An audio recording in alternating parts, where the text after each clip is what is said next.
Welcome everybody to the Patriot movie discussion. We are here at Connect Campus. I think all the professors here are part of Connect Campus. And I'll introduce myself. I'll let my colleagues introduce them, and then we will talk about the movie and about how our thoughts about it, historical accuracy of costumes, accuracy of characters, and how this relates to our ongoing kind of theme about celebrating and commemorating and talking about engaging with the 250th anniversary of the American Revolution. My name is Dr. Chloe Norgrup. I am here at the Connect Campus, and I am a history professor. Anyone else want to introduce themselves?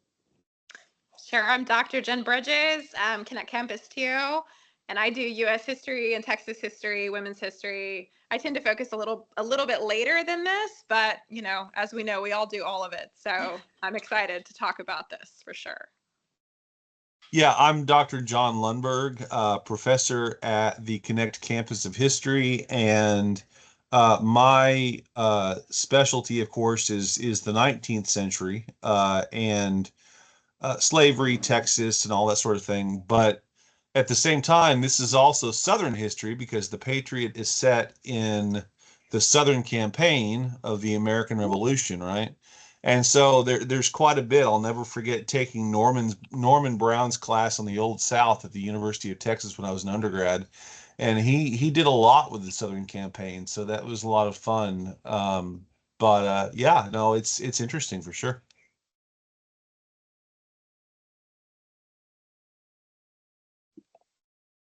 Jason, Stacy, anyone else want to introduce themselves? Hi, I'm Stacy. Right, sorry, I need to move dogs. They just started wrestling as soon as I started speaking. But my name is Stacy Bryant. I'm also an instructor of history at TCC Connect Campus, and I teach U.S. History 1301 and 1302. And I'm Dr. Jason Frawley at Connect Campus, professor of U.S. History and Western Civilization. My specialty is the American Civil War and American military history in general. So we're going to lean on your military history expertise today, Jason, a little bit. All right, so today we are talking about The Patriot, which came out in the year 2000. So The Patriot is 25 years old, and it is a historical war drama that is a dramatized, but I would say like rather powerful glimpse into the American Revolution. So first up, we are going to go and look at the cast a little bit, because I'm sure if you watch this movie, there are some familiar faces for you, and maybe some that if they're not familiar, they should be. The first off is anchored. This movie's anchored then by Mel Gibson, who's the top left here. If you don't know who he is, I don't know what to tell you. He is the lead character. He's Benjamin Martin. He is a fictional composite of many real life characters. And we'll kind of dive into inspirations, at least for his character, and who historically that at least scholars and different people believe it's based on. He's a household name, though. By 2000, he won an Academy Award for directing Braveheart, which was from 1995, where he also starred as the Scottish warrior in that movie, William Wallace. And so many people find echoes of these performances where there's like these reluctant fighters that are drawn into a conflict when it becomes deeply personal. And so like this kind of this, like, I guess, repeating thing for some. Opposite Gibson is Heath Ledger, who we see on the bottom left, who I don't even know where to begin on Heath Ledger. This is one of his breakout roles, though. He played Martin's eldest son, Gabriel. He gained international acclaim later for roles like Brokeback Mountain and The Dark Knight, where he won a posthumous Oscar for his performance as the Joker. And I have to just mention two of my actually like favorite movies from when I was a teenager, A Knight's Tale and 10 Things I Hate About You. He was just exquisite in both of them. And so so two beautiful non-Americans playing our American heroes here. Who else is in this movie? Jason Isaacs, who is in the middle here, who's having a moment right now as well. He played the villainous Colonel William Tavington, who is also a fictional character. He's a brutal British dragoon officer. He is really well known now for playing Lucius Malfoy in Harry Potter, but he was most recently Timothy Ratcliffe in the 3rd season of White Lotus. And so if you recently watched that, that's part of like the cultural zeitgeist right now. And then also featured, I'm trying to see, yes, I have them on here as well. Okay, it's Tom Wilkinson as General Cornwallis. He was in Sensibility and also The Best Exotic Marigold Hotel. Then Chris Cooper, who was an award-winning actor known for adaptation in American Beauty. And he's the South Carolina militia leader, Harry Burwell. Jolie Richardson is a British actress who played Aunt Charlotte in this movie here. And she was the daughter of Vanessa Redgrave. And I know Jen knows this because I am a huge fan of the movie Camelot, which she plays Guinevere. And Richard Burton, like the old musical. So that was her mother. And then she's the sister of Natasha Richardson, who was married to Liam Neeson and had a terrible skiing accident and died. And she's also in The Parent Trap. Anyways, we can get into that and break that down a little bit more. So this is a really like all-star cast, both then and now. So let's kind of get into the movie itself. Like Dr. Lundberg mentioned, it's set in South Carolina during the Southern Campaign, which I mean, I could say it's often, I would say, rather overlooked when we think about American Revolutionary history. Even in, I would say, my own lectures, we kind of mention it before we like kind of like get on over to Yorktown or something. And since we all teach U.S. History 1 in here, does anybody specifically focus on these Southern campaigns in your courses besides mentioning them?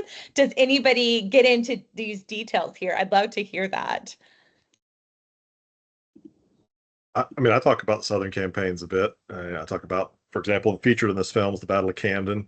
That's featured, and I actually show a clip from that battle in when I used to teach face to face in class. And then the final battle in this film is a mishmash of a couple of battles, but probably most famously the Battle of Cowpens. So I did talk about those in my face to face. They're still in my lectures in the online setting. Yeah, no, I talk about the Southern Campaign quite a bit in my 1301 course as well, because I mean it is the decisive campaign in the war, as it turns out, and Camden, Cowpens, Cornwallis, and just the colonial resistance, the role of Black troops in both the British and the a very few in the colonial forces in the South, which I guess they kind of omitted them from the movie. But anyway, yeah, I talk about that stuff. So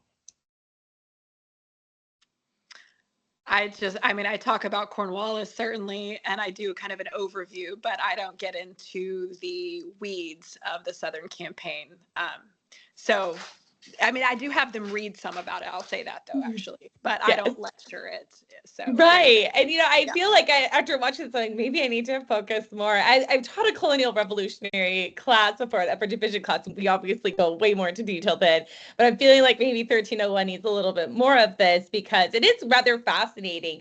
And I think too, one thing that kind of stood out to me in this movie that I think is really powerful as we often hear, and I think like our Civil War people in here might agree or disagree that Civil War is the war in which brother fought against brother, right? That's like this thing.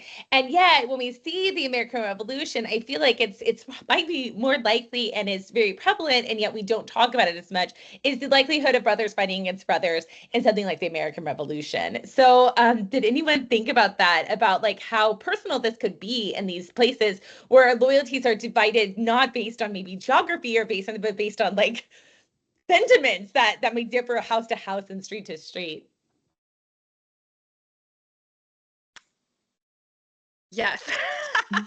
I mean, obviously there were a lot of loyalists, right, in the colonies, and certainly in the Southern colonies especially. And so I do think, I mean, I talk about that in a general sense, right? But I think it's a big issue, maybe bigger than some people assume when they don't know the history, right? Right. And I think too that this is the case I'm about to talk about is really incredibly specific, but a lot of times we think that these divided loyalties might break apart families and they may like never come back together. But in one of my chapters of my book, their cousins, their first cousins, and one of the dads of them was a loyalist, and then the dad on the other side, I think their moms or sisters, the dad on the other side was was a patriot, and the patriots obviously stay in South Carolina. The ones who were loyalists were from Savannah. They ended up moving to Jamaica during the war, but they corresponded, the girls corresponded the entire war. And like regardless of what their fathers were getting into, they were still corresponded, and the cousin one ended up getting married to another cousin in the end. The other one spent time in Jamaica and time with the other girls, and they had and then some even came back afterwards who were loyalists and were repatriated later. So it's interesting to see like what seems like that might divide these people forever and ever. In certain cases, we see that that's not always the case, right? People do come back together. Now, the things that happen in this movie, it seems beyond like what is repairable, because we see like the worst atrocities ever that like loyalists are committing and against patriots. And so I thought, what did we think about the way that the British and the loyalists are portrayed in here? Do we think that that's accurate, that it was as bad as we see in this movie, or do we think that maybe this was some kind of, for dramatic things and to give us these poignant moments of Mel Gibson riding around with this flag? Because I mean, and obviously the music of John Williams just elevates everything, right, to a whole nother level of like intensity. So my question is, do we think that the British atrocities were as intense and bad as we see in this movie here? I recall, so I was in college when this movie came out, like undergrad college. And I recall my professors talking about it and getting bent out of shape about I'm assuming everybody knows we can spoil things because people are supposed to watch it, but the burning of the church with people in it. In that one scene, and then I just remember the discussions at the time were perhaps, the film was made for a 20th going into the 21st century audience, and there is sufficient evidence that homes and churches were burned, just not with people in them. But in the film, they chose to put the entire village in the church and then burn it down. And that could be, we see this a lot with films. Hollywood is not known for being super accurate. We talked about this last week in the other presentation that you hosted, Chloe, that Hollywood is there, and it's going to take liberties to keep the audience entertained. And if they had stuck page for page and just burned a house and a church with nobody in it, how upset, what emotional response would that evoke in the audience when we are looking at this backwards through things like, say, the Holocaust? Right, we're looking back at it through World War II, through Vietnam, etc. So it may be that Hollywood ups the stakes in some cases to make it resonate with a more modern audience. That that's really bad. They burned a church with people inside, and that could be the case. But the Tavington, who is based on Bannister Tarleton, of course. I mean, he was a bad guy. The Waxhaws Massacre was a thing. Just a second. That's the next slide. Keep going. No, I'm just saying he was, there is evidence that he was not a good person. Now, why did they change his name in the film? I have no idea. Why did they just leave him Bannister Tarleton? But Andrew Jackson lived nearby where the Waxhaws Massacre occurred, which some historians believe contributed to his disdain for the British throughout his life. And of course, he was, a courier in the war and was captured by the British and wounded. But yeah, I mean, I think this. So I have students. I teach at another university, and I'm literally today was grading papers that students write, in which they compare the historical portrayal of Commodus, which is a Roman emperor, to how is he portrayed by historians versus how was he portrayed in the film Gladiator. And the reason I find that relevant to today's discussion is Gladiator came out the same year Patriot did. And I remember when I was in college at the time, and I think it was the History Channel, or I can't remember what organization it was, but I think it was the History Channel. And they had historians on there, and they picked like the history movie of the year. And it came down to this one and the Gladiator. And they picked Gladiator, which at that time I was kind of disappointed because Gladiator gets way more stuff wrong than from a historical perspective than Patriot does. So, but there's a review of the Gladiator where it's like, they got everything right except the facts, right? And I think that's true for a lot of Hollywood movies. But this one, I think, I have a sympathetic spot for Patriot just because it does get some stuff wrong, and there were some changes made that I don't understand. But in general, I think the spirit of it is on point. with the Oh, atrocities. it's very inspirational. I feel like you can get very patriotic. I mean, when that flag comes in after you see Heath Ledger like sewing it during the movie, and then it comes in at the end, you're like, yes, you know. So I think that like, yeah, it gets emotionally, I think the spirit of it right. But yes, and I mean, like, there's some costuming choices about that we see here with our Tavington that make him look, I would say, like a little bit more, I would Napoleonic rather than like during the American Revolution. But the same, like I love that they have the same like hat situation going on in both, though, like that we can definitely see this connection between Bannister Tarleton and Tavington, which is, I think, very interesting because he was very, I mean, he was very disliked and did commit atrocities as well. But the burning of civilians inside of a church, yeah, I mean, the things that I read is like, yeah, burning somebody's warehouse. That was either a loyalist or a patriot. And both sides are, by the way, doing these things to one another. And yeah, so I mean, I'm not trying to like make any excuses, but like the loyalist things are also targeted until, I mean, a lot of them get out And the because rules of of it. war allow for that. You know, they allow for the burning. Well, maybe not a house or church necessarily, but a warehouse is fair game. It's you know, it would be a justifiable target of war. You know, you have the right. The military philosophers that sort of existed at this time or even predated this a bit did advocate for if you believe your cause is just, and who doesn't believe their cause is just, then you have the right to deprive your enemy of the ability to make war against you. So that's a great then segue into one of the things that Tarleton helps, I would say, enact is like Lord Dunmore's proclamation of 1775. So he's hated for several reasons, but also for enacting this kind of broad British military strategy, which is going to allow or offer, we see freedom for enslaved individuals who escaped Patriot owners enjoyed the British cause. And this was a very mixed bag for individuals who did this. I mean, there are examples of people who did gain freedom, but there are some very unfortunate examples as well of people who joined the British cause and were not. And by the way, like if we think like, oh, the British were freeing enslaved people in the South, that's so lovely. Again, my loyalist family goes to Jamaica, where they were given a plantation then to continue what they were doing in the South, in another very, very prevalent British colony, who actually is going to expand during this period. So they're not like abolitionists or anything by any sense. This is like what I think Dr. Farley was just mentioning, a wartime measure, and so we might think of it as being like super, I don't know, altruistic or something lovely, when really it's like denying, yes, your enemy, if you will, of labor force and that kind of stuff. So what did we think then about the portrayal of slavery in the movie The Patriot, which is obviously a huge thing in the colony, I'm about to colony-state of South Carolina, where a lot of this movie takes place. Do we think it was portrayed accurately? I don't know if students are supposed to contribute, or are we just absolutely. I'm here. I am so excited. A lot of times students don't wish to, but I hope you do. Yes. Okay. I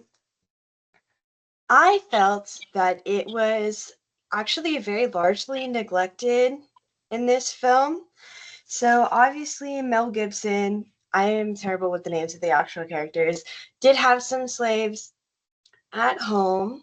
And I recognized that there are probably quite a few people who treated their slaves very well.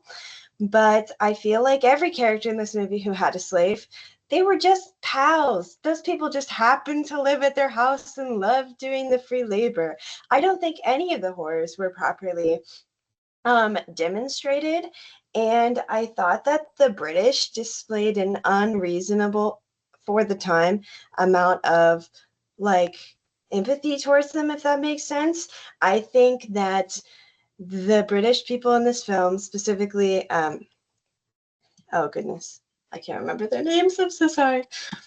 Like they're already displaying quite a bit of aggression and needless violence towards, other civilians. And so I think it's unrealistic for them to kind of just let the slaves be. Didn't they take Mel Gibson's slaves when they killed his son? And then later in the film, the slaves are just chilling so that the kids can rejoice and reunite with them. I think that the slaves are there because they want them to feel realistic, but they don't actually display any of the horrible, horrible realities of that situation. And also, there's only one slave that's actually participating in the war in this film. And he is great. He's not a very fleshed out character, but a lot of the soldiers aren't. But I think it's also unrealistic that our main character, Benjamin, went out of the way to ask for his consent as well when his owner tried to sign him up. Um, I think that, I mean, the film obviously has a different focus, but I think it could have done more or tried harder to portray like the real reality of this in the situation. That's very well said, Heather.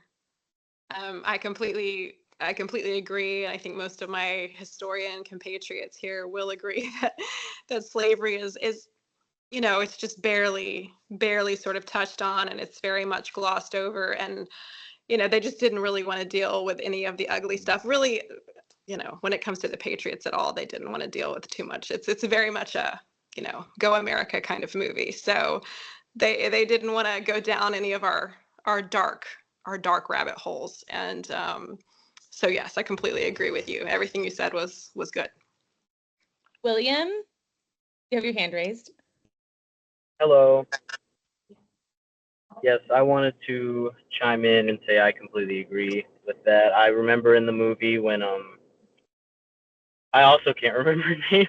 The colonel, or his right hand man or whatever, was talking to the slaves and saying, yeah, you're ensured your freedom if you come fight with us. And they said, oh, we work here, we get paid here. And I was like, that feels kind of unrealistic in regards to the situation. And the pro-America thing that was mentioned after like this movie was made for a very American mindset. I can definitely see that.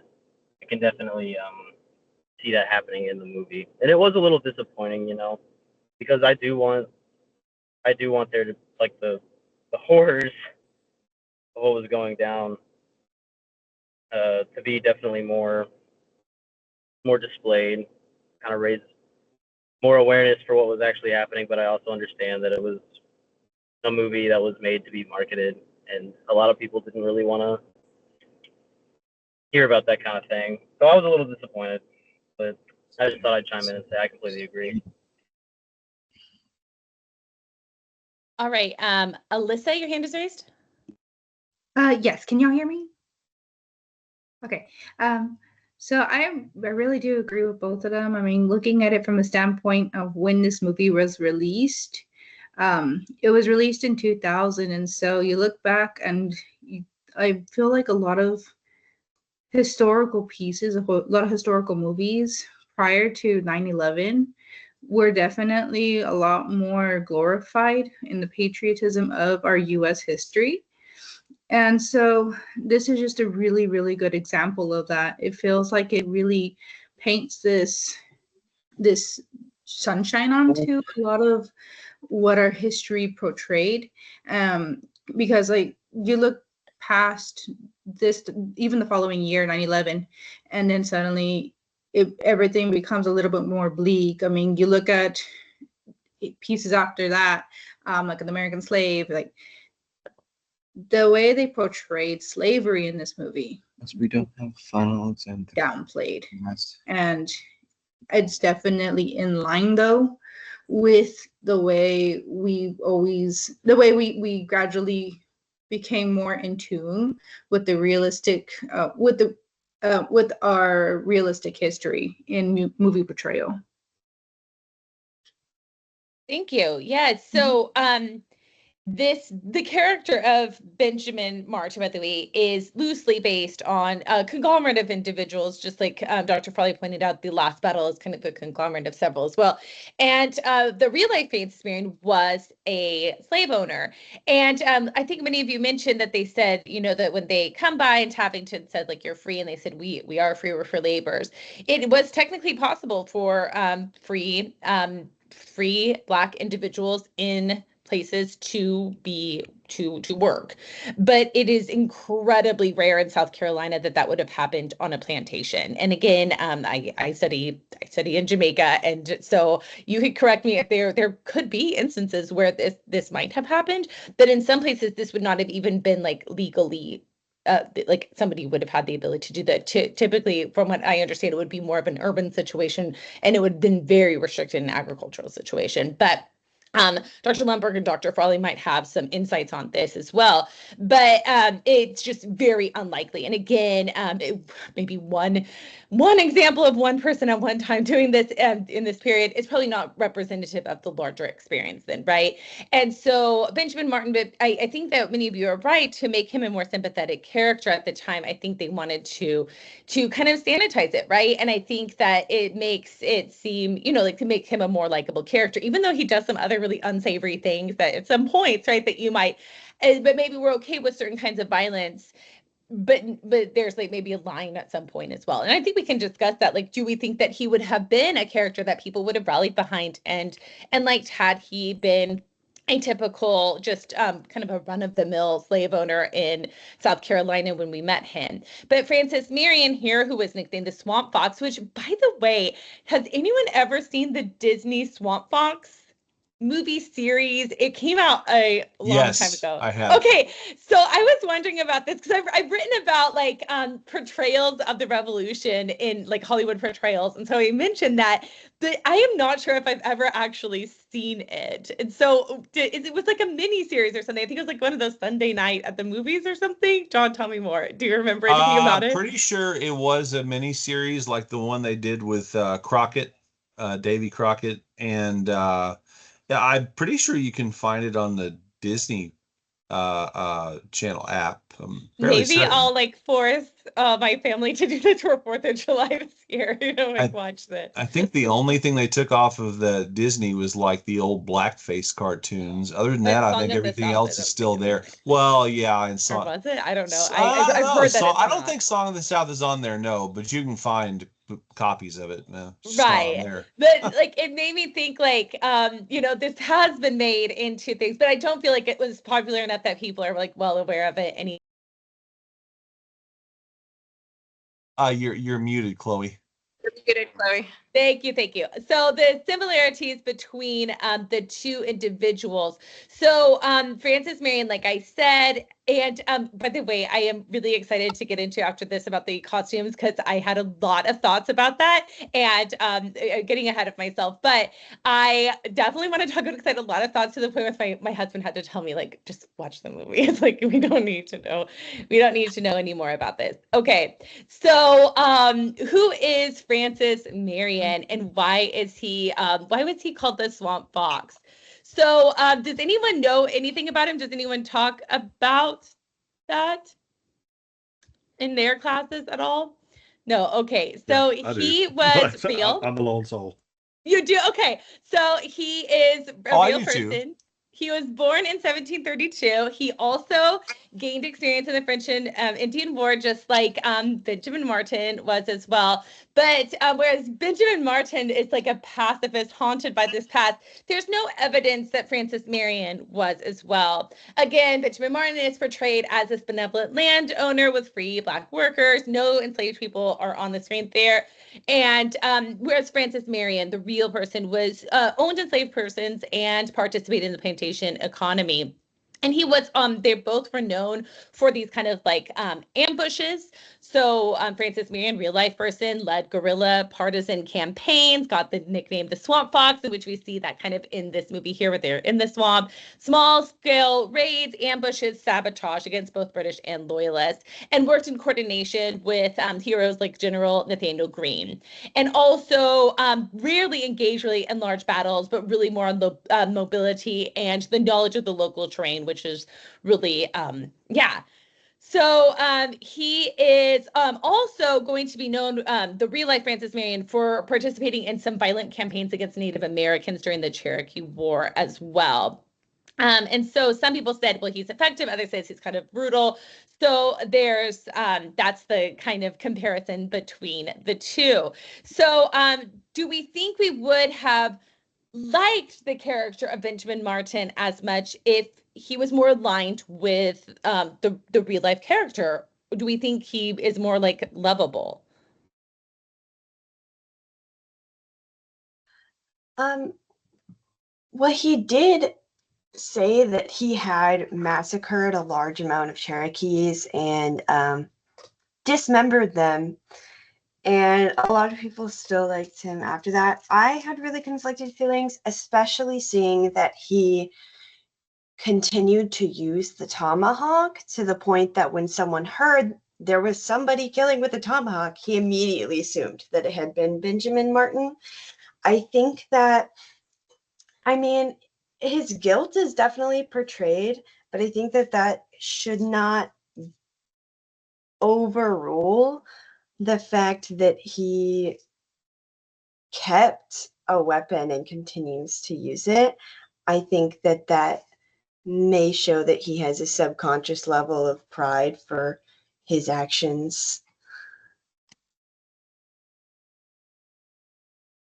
Yeah, my takeaway from the character is not so much about his lovability, but it's more, Benjamin Martin is based loosely on Francis Marion and a similar figure from the war named Thomas Sumter.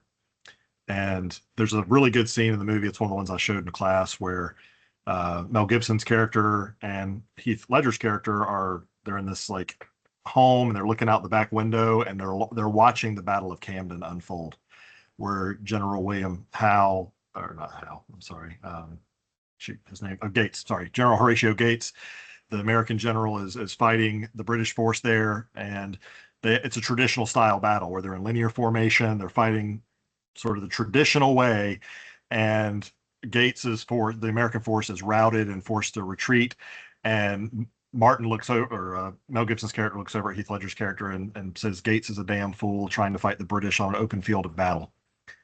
And that sort of foreshadows what Marion and Sumter were about, because in the South, they forced the British, Cornwallis especially, who was chasing them, into violating numerous principles of warfare, like massive force. He sort of, the two, Sumter and Marion, sort of kept Cornwallis off balance, and he would have to, as you said, they fought sort of guerrilla style tactics or unconventional warfare. And I think they depict that really well in the film. I mean, there's that scene, another scene where Mel Gibson's character is literally in a swamp, right? He's got his force hiding out in the swamp, and he's making, musket balls out of his little boy's old pewter miniatures and stuff like that. Now, that of course, I'm sure that's an artistic liberty, or to pull at your emotions. So poetic when he melted that one. Yeah, and my husband's like, I bet that's going to be the bullet that kills her, or like strikes him. I was like, sort of the essence say. of the way that the war was waged. That's what I meant when I said earlier that I think the film gets the spirit of the war right. I don't mean like it gets me, warms the cockles of my heart, though it does, but it's more like it gets the essence of what was going on from a sort of a satellite perspective looking down. I think it gets a lot more right than it gets wrong. All right, William. I feel like if we're talking about the likability of a character, I would like to say that I probably know more about movies than history. So I feel like he was made to be a likable character that a lot of people could project themselves on. He has a family. Everyone loves their family. Having a young child like that die, especially in a war that was mostly waged with kids with guns, I mean, it's going to tug on your heartstrings. And I think it was more of a liberty taken to excel at marketing rather than historical accuracy, which can go either way. I definitely prefer historical accuracy over marketability, but I think it has its place in American culture. And I definitely think that the fictional character is supposed to be more likable than the historically accurate one.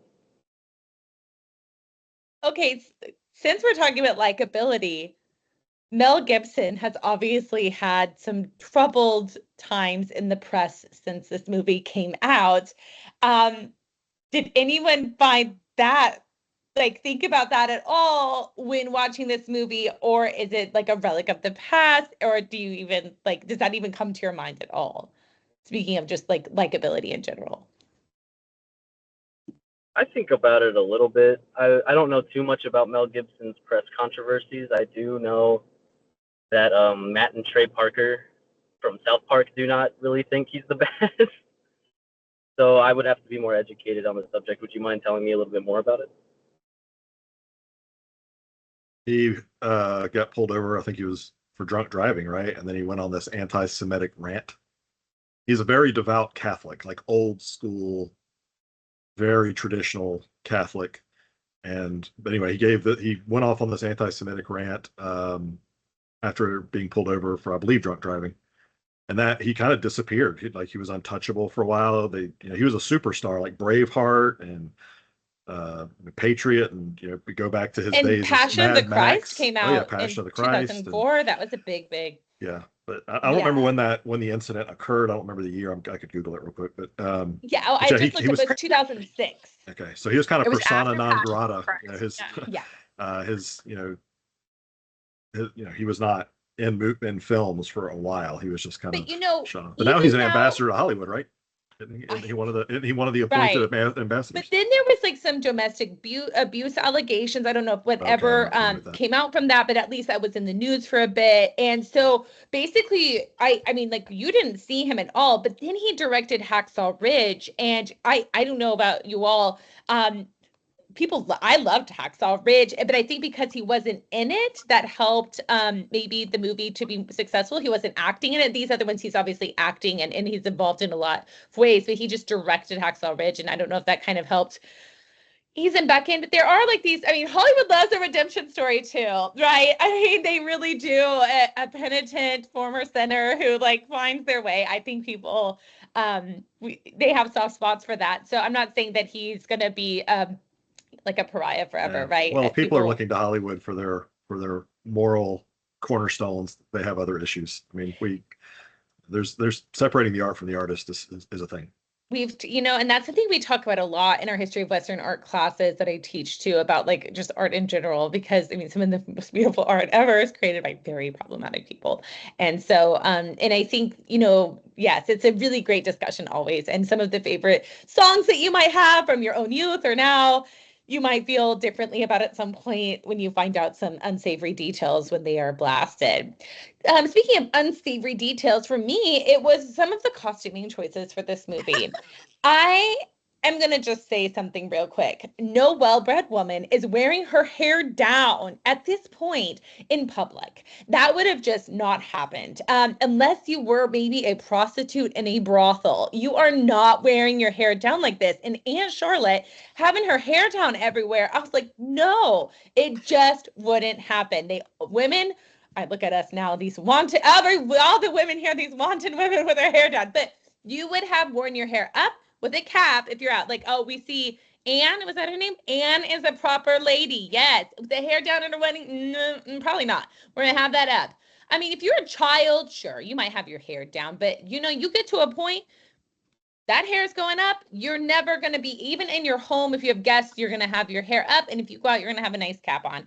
That's just it. And seeing her with that hair just flowing everywhere, I said, no. And I looked up, why did they do this? And they said to make her look desirable. And I was like, I think she could have still maintained some historical accuracy with that. Did anyone else have problems with the costuming of this movie, or was it just me? The hair thing was definitely a fun, noticeable thing. I'm not an expert enough in the rest of the costuming to be able to really get, intense about it. I would leave that more to you, Chloe. But the hair, yeah. But I also would have assumed what you just said. When you see women's hair down in situations where it would not have been down, it's just a way to sexualize them, to make them, a little more alluring and alluring in a situation where that probably would not have been. They would have been, in fact, having the opposite, right? They would have been trying to make themselves less alluring, right? By putting their hair up and under a cap. So yes. I just assumed that it was a Hollywood liberty, right? Yes. I mean, like, I think, like, again, when we think about the costuming for this movie, this is a huge it's a huge undertaking. They're going to have, often they had, like, I would say, like, the loyalists maybe kind of that look be, like, higher class like this, like, oh, the loyalists are like the very upper echelon. That's not true either. Loyalists came from all walks of life. There were very wealthy loyalists, but there were also like middling and poorer sorts as well. So those kind of stereotypes, though, are prevalent in the movie. And so we see them kind of sometimes dressed very, very fancy, but it was kind of, I guess, a way for us to differentiate who was kind of on what side and everything.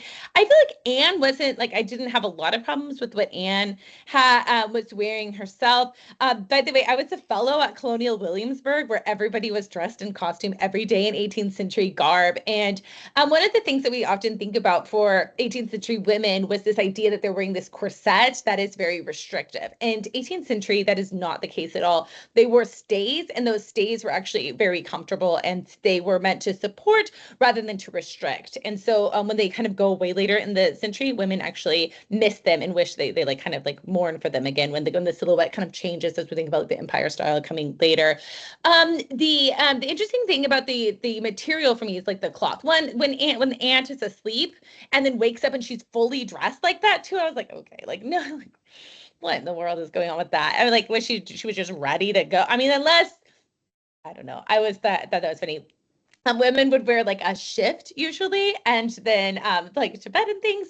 And that was actually the only garment of the 18th century garment that would be washed as well on a regular kind of basis. And so the linen that you wore closest to your body is the thing that would be washed. And so it is very important. If you see here, I don't know if you can tell with Anne's thing, that kind of linen that's poking out there, that needed to be white and crisp. And that was the way the 18th century individuals denoted cleanliness, because your body wasn't always like the cleanest.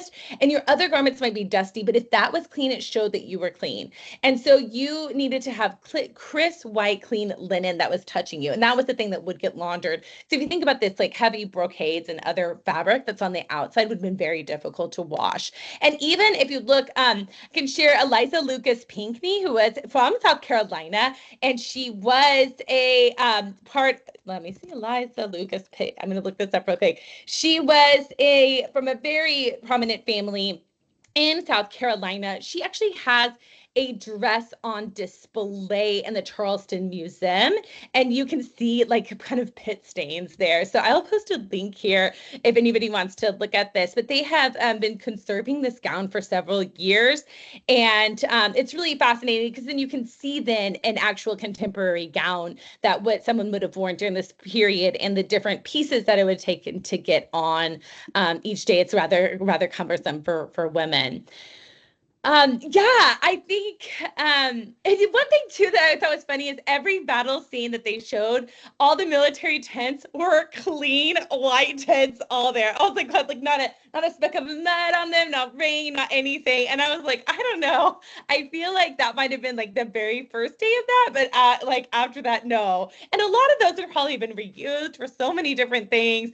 I was wondering if anyone else saw anything that they thought was maybe not accurate that you want to bring up when it comes to costuming and that. So, by the way, I just posted the thing about Eliza Lucas Pinckney's her gown that they've been conserving that's in the Charleston Museum. And it shows, I think, like a really lovely example of what a well-bred, wealthy woman would have been wearing during this time. You know, I can't speak for the feminine attire in the movie, but I can say I don't think there's a man alive who hasn't at least thought, I think I would kill it in revolutionary attire. Yeah, I have a friend who actually does reenactment. He's a historian, and he went to Yale, and he does reenactments too, and he is like loves a revolutionary, like he loves getting into a costume, and he really enjoys it. And I think there is something too about the way that like even your posture changes while wearing these certain garments because of like the way that they are tailored and the way that they are designed for your body that makes you look a certain way and, feel it. And I think, I mean, like, I wouldn't be opposed myself. Like, I don't know. Does anyone else think like they would try it on at some point or like, no, it's not for me? Oh, 100%. I have a costume that I wear pretty frequently of Wesley from The Princess Bride when he was Dread Pirate Roberts. I Okay. love I love older attire like that. It just scratches an itch in my brain that I really enjoy. Yes, and so I actually follow a historian, and she makes historically accurate gowns as well. And it's part of like her own research to be able to think about how women felt wearing these gowns. How did it feel? How did it feel to move around? And it's her way of kind of thinking about these things in a really deep and meaningful way. How did people like get through doors when your gown is really wide, and like just the labor intensity that it would take to make a garment like this, which is why often these garments, when styles go and change, are going to be altered, because the most expensive part of your garment was the fabric. It's very expensive fabric, which is why the idea too of like for homespun and things like that would have been like, yeah. But also, I mean, like these are really natural fibers as well. So even though they are hot, yes, they also are breathable in a way that I think some of the clothes we wear nowadays are not quite in the same way. Stacy and I went to the old log cabin village, and she was saying that they were like surprisingly like the clothes that they wear, the 19th century clothes, are actually surprisingly breathable in many ways. But these silks and stuff, probably you're not breathing too much in that no matter what. But so when styles would change, women would alter like the ribbons and the lace and those kind of things to keep up to date, and would change and alter garments several times. So sometimes when you deconstruct these garments, so you look at them, they've been resewn and redone several times because the fabric is so expensive. And then, you know, if you're very wealthy, when you're done with the garment, you give them to your servant. They might sell it. There's a secondhand market that's really big for clothes in the 18th century as well. And then it kind of like lives on. And so that's why a lot of times in these collections, we only have really, really fancy garments, because everything else gets worn and worn and worn until it's like, you know, rags that you're using to clean the house probably. And so we have really, really fancy things a lot of times. And that's like the idea that so many people are wearing these. Well, that's what we have left as well. And military uniforms. There's a few of those. There's actually something popped up on my social media the other day when I was at the Maryland Historical Society, and they have a really lovely revolutionary garment there, a battle garment. Maryland, I'm going to post a link for that as well. And it's really fun to see them, because they are just like beautifully made and really like well tailored. And I think like, and by the way, you cannot like gain and lose weight in ways that we have nowadays with our kind of like stretch and stuff that we have in our garments. I feel like you can fluctuate in a way that I just don't think people could before, because everything is tailored for your body. And you know, my women in Jamaica, when they ride back to England to get things done, they like, you know, use my measurements, but and they have them like there ready and stuff. So it's like you can't alter too much, because it's fitting you. And there's this lady who ended up donating, she's 20th century, her couture collection, and she weighed herself every single day because she couldn't gain or lose any weight, because she had this whole very expensive collection, and it is just not forgiving in a way that I am very grateful that our clothes have like some forgiveness, because you know, you just you that you know those bottomless chips and salsa, right? Yeah. No, there's nothing like that in the 18th century. There's Jason, there's famines, okay? There's like food. Yeah. That's what'll do it. Uniform. I'm gonna for women, like obviously the corset, when that becomes a thing, like I mean, sure, I would put one on for, you know, a Renaissance festival or to play dress up, a costume party. But generally speaking, I'm really grateful that as a woman, I am not expected to wear a corset all day or any tight stays of any kind. Like, you will take me out of my athleisure, you know, my cold body will take me away out of my stretchy athleisure. So, you know, I'm very grateful for the fashion changes. For sure. I am as well. And but I just posted in the chat that link so you can see the revolutionary uniform. There's not that many that are still around, and it would have been contemporary with what we are seeing here in this movie as well, the dates that are there. So it's kind of fun to see it just, yeah, how it would have looked, how it would have felt. And I think that must be a really interesting way for these people to like kind of take on the characters that they're playing in these movies by putting on these costumes and feeling how it felt and everything. So yeah, any other thoughts about this movie or anything that you felt while watching it? Are you all ready for the 4th of July next week after seeing it? And okay, here's a question I have too. I think, and maybe you can argue with me about this, Jason and John, but I feel like there's a lot of really good Civil War movies, or at least there's many Civil War movies, or at least around that era, but there's so few about the American Revolution, really. I mean, The Patriot comes to mind as a big Hollywood movie, and then of course the John Adams miniseries, which does have a revolutionary aspect, but it's kind of lasts on through. Why do we think that it's harder to maybe portray the American Revolution rather than something like, I mean, think about like World War II. How many World War II movies are there? I mean, so many. Even World War I has several examples that would just come on the top of your head. Why do we think it's harder to have about the American Revolution? Or are there just so many movies out there I'm not thinking of? Well, there's definitely a disconnect between the technology between the two wars. We had cameras, we had film in World War II, and that was used to a lot more accurately depict World War II, because that's what actually happened. We're seeing it happen on film. In the Revolutionary War, we have paintings and records, so it might have been a lot harder to create a accurate scene. But there are some great stories from the American Revolution too. I mean, I feel like, and it's obviously popular. Look at how Hamilton did on Broadway. So I mean, like there's popularity out there. And Bridgerton now we have. I mean, they had that spinoff about George III and George III and Charlotte. So why not more American stories? So I think that the American Revolution is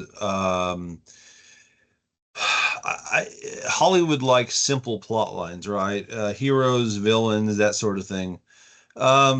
And I think in the public imagination, there's a lot more of that in the American Civil War than there is in the Revolution, especially in the Southern campaign, because it does get so complex with families divided against each other, but also with the issue of slavery. And it's obvious that Mel Gibson wanted to avoid slavery as much as he possibly could in this movie. Which is fitting with his other remarks, anti-Semitic and otherwise, outside of Hollywood. But yeah, I think it's easier. Well, first, I think people are more interested, the general public, in the era of the American Civil War, for whatever reason. And then second, I think it's easier to tell simple stories where you have good guys and bad guys, as opposed to the American Revolution. I think Hollywood finds that easier. It's just my guess. Very good. A very good Yeah. point. I mean, like I asked that question at a conference a few years ago. Like, why is I feel like why is like Hollywood more like hesitant to do these topics? And I do think like because the British very quickly become our allies afterwards, it's hard to villainize them. And I think we like during World War I, the censorship of like the spirit of 76 pops into my mind too, that we don't want to villainize the British maybe anymore.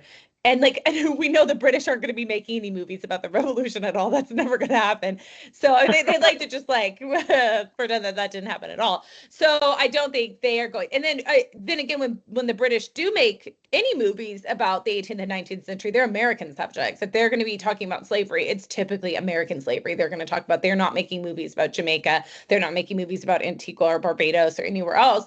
They're making 12 Years a Slave about the United States with British actors playing, Americans in it. And I think that that's a conscious decision as well, right? Well, I think in all fairness to the British, I'm not sure how you would depict slavery on Jamaica or Antigua without it being like suitable only for adult audiences. And even then, I mean, frankly, they downplayed a lot of elements of slavery in 12 Years a Slave, for that matter.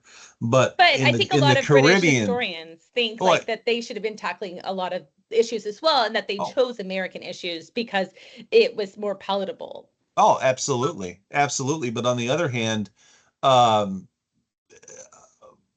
slavery in the Caribbean in general was just so brutal. So, I mean, read, was it Mastery, Thomas Tyranny, and and Yeah, Desire. Nest Returning Desire. I mean, you Trevor know, Bernard. try to put that in a film. You You're know? not, yeah. No, And you're nobody not. wants to see that either. I No, mean, you're absolutely right. absolutely. Yeah.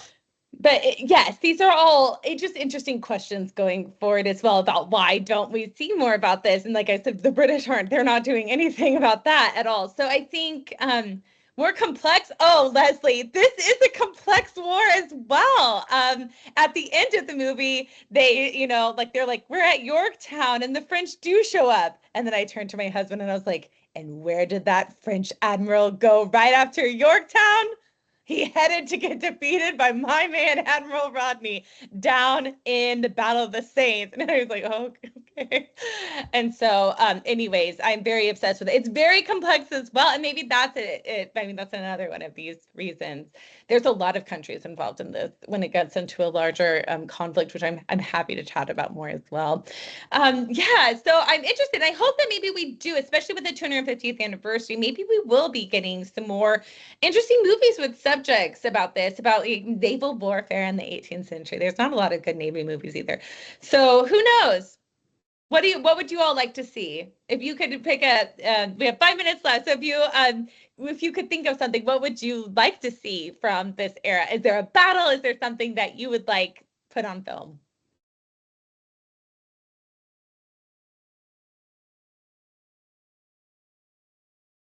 I mean, I just agree in general about I would like to see more from this era. There's not, and I was even thinking like, you said naval battles. I mean, like Master and Commander, right? I love that movie. And I'm no expert. More of that. But I would like a good Peggy Shippen Arnold movie. I think I with it all the intrigue, all of it there. Yeah, so maybe that would be my guess. Anybody else have any ideas of what they would want to see? I think it's not really Revolutionary Era, but I do want to hear more about like Andrew Jackson's life, regardless of his politics. I think that guy had a lot going on. That could be a mini series, I think, for sure. Just the petticoat control of that. Yes, I feel like give me a Peggy Eaton affair movie, and I'm down. I'm there. Right? Why not? I agree. I feel like the intrigue, the drama, it is like ready for a good mini series. I agree. And I think like his life is tailor made for like an opera or something like that as well. It's a very, it has it all. Yes. Okay. Well, I am so glad everyone came to join us today to talk about the Patriot. Maybe not the most accurate in many ways, but like you said, it made us feel things. And what I feel right now is sad that we lost Heath Ledger so soon. And so as the last thing here, let's think about our beautiful Heath Ledger, gone too soon. And anything else to wrap up? Heath Ledger was great. One of the greatest acting talents, of that generation and of our generation. And he's just gone way too soon. Absolutely. I mean, when he played the Joker, I'm not sure I've ever seen an acting performance that good. I know, it makes me so sad.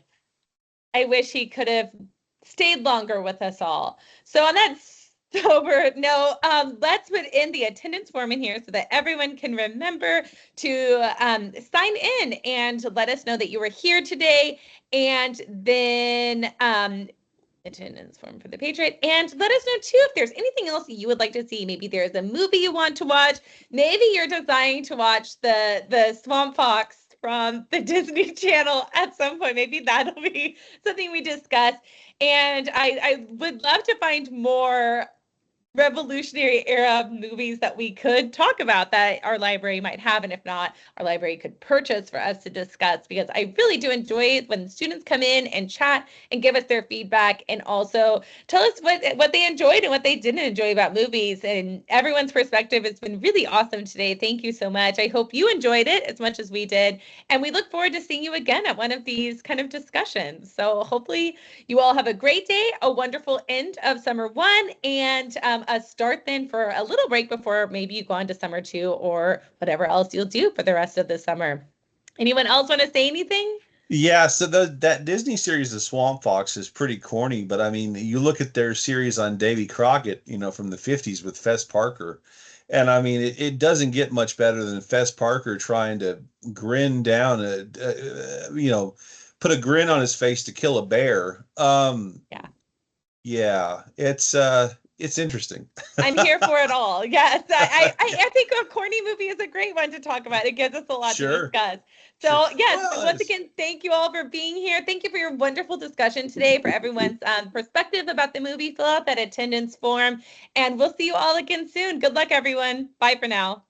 Thank you. Thanks everyone for being Thank here. you. For hosting. Have a great day. Bye. Thank you.